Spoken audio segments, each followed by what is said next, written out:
اس آیت میں اللہ کریم پچھلی قوموں سے بھی جو وعدے لیے تھے ان کے بارے میں تذکرہ فرما رہے ہیں کہ وَلَقَدْ أَخَذَ اللَّهُ مِيثَاقَ بَنِي إِسْرَائِيلَ، اللہ نے بنی اسرائیل سے بھی پختہ وعدہ لیا تھا۔ وَبَعَثْنَا مِنْهُمُ اثْنَيْ عَشَرَ نَقِيبًا، اور اللہ نے فرمایا کہ ہم نے ان کے درمیان 12 نقیب مقرر کر لیے۔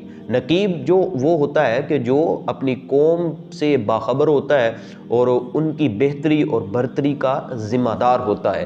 تو بنی اسرائیل میں حضرت موسیٰ علیہ السلام کی قوم جو تھی تو 12 قبیلے تھے، تو 12 نقیب جو ہے وہ مقرر کر لیے کہ یہ اس قوم کے جو ہے وہ رکھوالی ہوں گے، ان کی جو ہے وہ ان پر نظر رکھیں گے کہ ان میں سے اللہ کو پکارنے والا کون ہے اور کون ہے کہ جو صرف اوپر سے ہی پکار رہا ہے اور بیچ سے یعنی اندر سے جو ہے وہ اللہ کا انکار کرنے والا ہے۔ اس طرح کی اور کئی ان کے اعمال پر نظر رکھتے اور ان کو سمجھاتے رہتے۔ تو 12 نقیب جو ہے وہ مقرر کر لیے، اور ایک اور بھی وجہ تھی، وہ انشاءاللہ آگے واقعہ آ رہا ہے، اس میں تفصیل کے ساتھ بیان ہوگا۔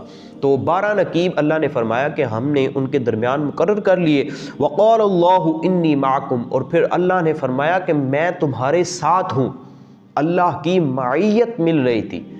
لئن اقمتم الصلاۃ وآتیتم الزکاۃ، اگر تم نماز قائم کرو، وآتیتم الزکاۃ، زکوٰۃ ادا کرو، وآمنتم برسلی، میرے رسولوں پر ایمان رکھو، وعزرتموہم، اور ان کی مدد کرو، ان کی اطاعت کرو، وأقرضتم اللہ قرضا حسنا، اور اللہ کو قرض حسنا یعنی اللہ کی راہ میں خرچ کرو، لأکفرن عنکم سیئاتکم، تو اللہ تمہارے تمام گناہوں کو مٹا دے گا، وَلَأُدْخِلَنَّهُمْ جَنَّاتٍ تَجْرِي مِن تَحْتِهَا الْأَنْهَارُ، اور تمہیں ایسے باغات میں داخل کرے گا کہ جن کے نیچے نہریں رواں ہوں گی۔ تو یہاں جو ہے وہ بنی اسرائیل سے اللہ نے جو وعدہ لیا تھا اس کا ذکر فرمایا۔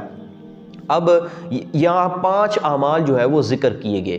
اللہ نے فرمایا لئن اقمتم الصلاۃ، اگر تم نماز قائم کرو، وآتیتم الزکاۃ، زکوٰۃ ادا کرو، وآمنتم برسلی، میرے رسولوں پر ایمان رکھو، وعزرتموہم، ان کی مدد کرو، ان کے اطاعت کرو، وأقرضتم اللہ قرضا حسنا، اور اللہ کو قرض حسنہ دو یعنی اللہ کی راہ میں خرچ کرو، تو اللہ فرماتا ہے میں تمہیں 3 انعامات سے نوازوں گا۔ ایک پہلا انعام یہ کہ تمہیں اللہ کی معیت حاصل ہو جائے گی۔ اللہ کی معیت جسے حاصل ہو جائے پھر اس کو کسی اور چیز کی ضرورت رہتی ہے؟ تو اللہ نے فرمایا اگر یہ تم 5 اعمال کر لو گے تو تمہیں پہلا انعام یہ دیا جائے گا کہ تمہیں اللہ کی معیت حاصل ہو جائے گی۔ دوسرا انعام یہ دیا جائے گا کہ تمہارے گناہوں کو مٹا دیا جائے گا، ان کا اثر تمہارے دل سے مٹا دیا جائے گا، ان کا تصور تمہارے ذہنوں سے جو ہے وہ مٹا دیا جائے گا، ان کی کتابت تمہارے نامہ اعمال سے جو ہے وہ مٹا دی جائے گی۔ اور تیسرا انعام تمہیں یہ ملے گا کہ اللہ تمہیں ایسے باغات میں داخل کرے گا کہ جن کے نیچے نہریں رواں ہوں گی۔ تو یہ 5 اعمال پھر کتنے ضروری ہیں، نماز قائم کرنا، زکوٰۃ دینا، اللہ کے رسولوں پر ایمان رکھنا، ان کی مدد، ان کی اطاعت کرنا، اور اللہ کو قرض حسنہ یعنی اللہ کی راہ میں خرچ کرنا۔